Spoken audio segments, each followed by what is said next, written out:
शादी का दिन एक लड़की और एक लड़के दोनों के लिए बहुत ही यादगार और बहुत बेहतरीन दिन होता है, क्योंकि ये दिन एक ही बार एक ज़िंदगी में आना होता है। तो अल्लाह करे कि हर लड़की और हर लड़के की ज़िंदगी में ये दिन एक ही बार आए। ये दिन ऐसा दिन होता है कि इस दिन का इंतज़ार एक लड़के ने भी बहुत टाइम से किया होता है और एक लड़की ने भी बहुत टाइम से किया होता है। इंतज़ार के साथ साथ उनको ये नहीं पता होता कि इस दिन में उन्होंने एक्चुअली में करना क्या होता है, यानी कि एक्चुअली ये दिन गुज़रता किस तरीके से है, या इस दिन पे उन्होंने क्या इम्पोर्टेंट काम करने होते हैं। तो यही सारा कुछ मैं आपको आज की इस वीडियो में बताने वाली हूँ। तो वीडियो में आखिर तक बने रहिएगा, और अगर वीडियो पसंद आए तो लाइक ज़रूर कीजिएगा और कमेंट भी ज़रूर कीजिएगा। तो चलें जी, चलते हैं अपनी वीडियो की तरफ। मैं आपको बताती हूँ कि सबसे पहला काम आपने क्या करना है। अगर तो आपकी शादी रात में हुई है तो आपने क्या करना है, रात को अपनी सारी एसेसरीज़ वगैरह को उतार के उसको कहीं भी आप रख सकते हैं, उसका कोई इशू नहीं होता। क्योंकि रात है, रात के टाइम आपके कमरे में आपका कोई ससुराली नहीं आएगा या कोई भी नहीं आएगा। तो आपने आराम से सो जाना है। सुबह को उठते ही फ़जर के टाइम आपने लाजमी उठना है, और सबसे पहला काम जो आपने करना है वो है आपने लेना है बाथ।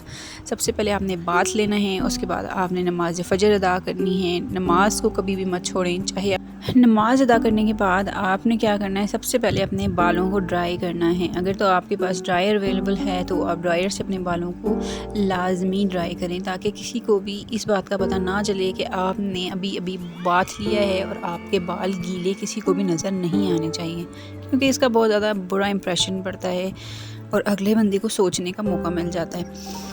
अच्छा जी, अब बाल ड्राई करने के बाद आपने क्या करना है, सबसे पहले आपने अपनी सारी ज्वेलरी, जो कि अगर गोल्ड की है तो भी, अगर आर्टिफिशियल है तो भी, क्योंकि है तो वो ज्वेलरी ना इम्पोर्टेंट तो है आपके लिए, आपकी शादी की ज्वेलरी है, तो आपने अपनी सारी ज्वेलरी को इकट्ठा करके उसको अपने सूट केस में, जो कि आप अपने साथ लेके आई थी, उसमें पैक करके बंद कर देना है। क्योंकि आपको नहीं पता वलीमे के लिए आप निकल जाएं, या आप जब नाश्ते के लिए बाहर निकलेंगी तब भी आपके रूम में कौन आता है, सफाई के लिए कोई मेड आती है या जो भी हो, तो फिर आपको पता नहीं चलेगा कि आपकी ज्वेलरी हिफाजत में है या नहीं है। तो सबसे पहले आपने अपनी ज्वेलरी को समेटना है और उसको सेव करना है। उसके बाद जो आपने काम करना है वो है आपने अपना बेड क्लीन करना है। बेड के ऊपर अगर किसी भी किस्म के अंडरगारमेंट्स आपके पड़े हुए हैं, या आपके ड्रेसेस में आपका ड्रेस पड़ा हुआ है, या आपकी कोई भी ज्वेलरी या एसेसरी, आपकी हेयर पिन या कुछ भी ऐसी चीज़ है, तो उसको समेट के उसको आपने अपने साइड ड्रॉर्स में रख लें, या कहीं भी उसको आप संभाल के रख लें। क्योंकि आपके बेड पे कोई भी चीज़ इस तरह से बिखरी हुई नहीं होनी चाहिए। अगर बेडशीट पे खुदा न खास्ता कोई स्टेन लगा हुआ है या किसी भी किस्म का कोई दाग है, तो उसको भी आपने रिमूव करना है। क्योंकि इस दिन लोगों की नज़र आपके ऊपर होती है, आपके बेडरूम के ऊपर होती है।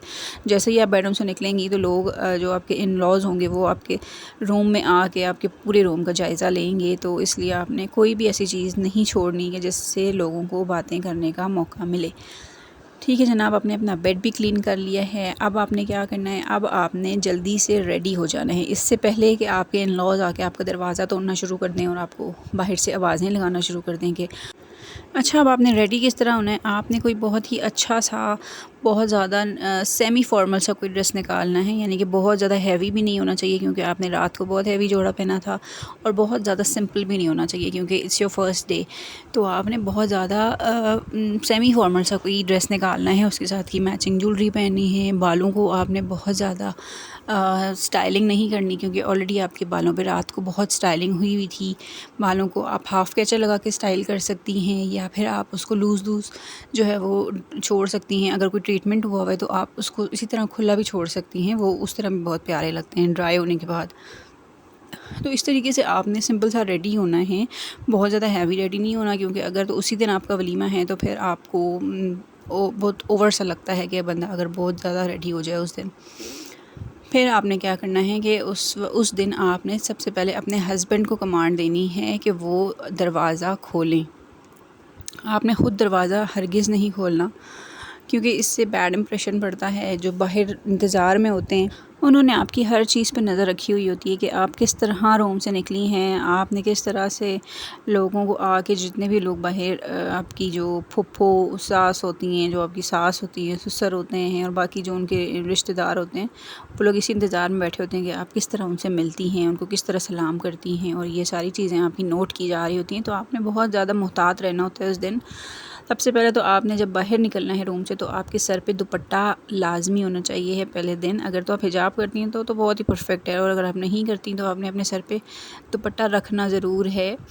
दुपट्टा रखें और अपनी नज़रें थोड़ी सी आपकी नीचे होनी चाहिए हैं, क्योंकि ऑब्वियसली वो तो एक कुदरती अमल भी है कि हम जब किसी भी नए घर में जाते हैं तो एकदम से तो हम वहाँ पे कंफर्टेबल नहीं हो जाते ना। तो आपने निकलते ही फिर सबको पहले सलाम करना है, सबसे सर पे बड़ों से हाथ रखवाना है। उसके बाद आपने अपनी लेग्स को क्रॉस करके भी नहीं बैठना और लेग्स को क्लोज़ करके बैठना है, और अपने जो अपना ड्रेस है उसको समेट के और इस तरह से आपने बैठना है। उसके बाद आपने थोड़ी देर बैठना है, उनसे थोड़ी सी सलाम दुआ करने के बाद आपने उठ के कुछ, अगर कोई बड़े वहाँ पे मौजूद हैं, आपके ससुर हैं या और कोई उनके इन लॉज़ में से, आपके इन लॉज़ में से कोई बड़े बुज़ुर्ग हैं तो उनको कुछ सर्व करने का देख लें। अगर कोई चाय पानी देना है तो आप, बेशक आपसे वो लोग उस दिन काम करवाएंगे नहीं, मगर आपने अप्रोच ज़रूर करना है ताकि उनको ये ना लगे कि आप बिल्कुल एकदम जो हैं वो आके एकदम वो हो गई हैं कि आपने तो कुछ हाथ हिलाने की कोशिश भी नहीं की। तो इस तरह से आपने बिल्कुल भी नहीं करना। अब दूसरी बात यह है कि अगर आपका पार्टनर वहाँ पे मौजूद है तो आपने बहुत ज़्यादा उनके साथ इन्वॉल्वमेंट शो नहीं करनी, वरना इस तरीके से भी लोगों को जो है नज़र लगाने का मौका भी मिल जाता है कि ये तो एक ही रात में बहुत ज़्यादा एक दूसरे के साथ अटैच हो गए हैं, तो ये है वो है, फिर इस तरह की बातें जो हैं वो सरगोशियाँ आपस में होना शुरू हो जाती हैं। तो आपने कोशिश करनी है कि आप जो आपकी इन लॉज़ की जो लड़कियाँ हैं या जो फ़ीमेल्स हैं उनके साथ आपने थोड़ा सा ज़्यादा उस दिन इन्वॉल्व होना है, ताकि उनको पता चले या आप उनको ये फ़ील हो कि ये लड़की हमारे बीच में जो है वो घुलने मिलने की कोशिश कर रही है। अब आपने क्या करना है जनाब, उसके बाद आपने नाश्ते के लिए आपको टेबल पे ले जाया जाएगा, या अगर जिस तरह की भी वहाँ पे सिचुएशन है नाश्ता लगा दिया जाएगा। तो नाश्ते के टाइम पे भी आपने कभी भी अपने पार्टनर को ये नहीं कहना कि आ जाएं इधर बैठ जाते हैं, या आपने कोई इशारा कर दिया या कुछ इस तरह की कोई चीज़ आपने नहीं करनी।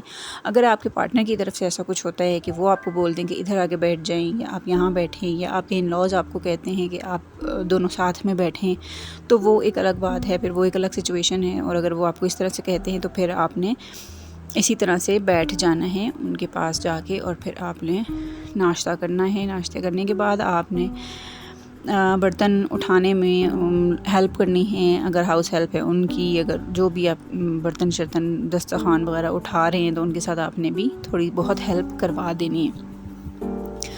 अच्छा जी, तो उसके बाद आपने क्या करना है कि फिर आपने उसके बाद जाके, तो अगर तो आपका वलीमा है उस दिन तो फिर आपने कह सकते हैं कि अब हम रेडी होते हैं चल के या कुछ भी। तो फिर आपने उस दिन कोई बात इस तरह की नहीं करनी कि किसी को भी ये फ़ील हो कि ये लड़की तो डोमिनेंट होने की कोशिश कर रही है हमारे बेटे पे, या ये लड़की हम पे कल को जो है वो हुक्म चला सकती है, या इस तरह की कोई भी बात उनकी जहन में आपकी तरफ से नहीं आनी चाहिए।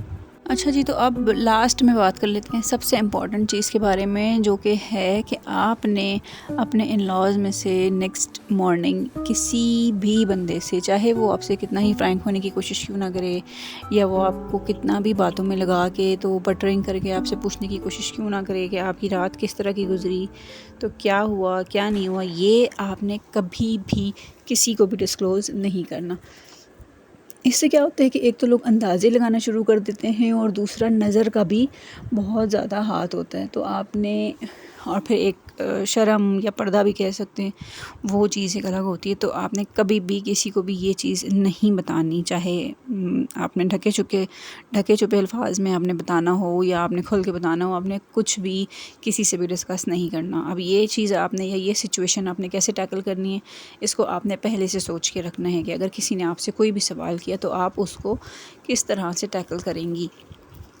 आप सिर्फ मुस्कुरा के भी उस बात को टाल सकती हैं, या आप किसी और बात की तरफ उनका ध्यान लगा के भी उस बात को टाल सकती हैं। व्हाटएवर, आपने जो भी आपको ठीक लगे आपने उस तरह करके उस बात को बस टाल देना है, क्योंकि वो चीज़ आपने बिल्कुल भी नहीं करनी। तो जनाब, ये थी मेरी आज की शॉर्ट सी वीडियो। अगर आपको वीडियो पसंद आई हो तो कमेंट में मुझे आपने ज़रूर बताना है, चैनल को सब्सक्राइब ज़रूर करना है और वीडियो को लाइक ज़रूर करना है।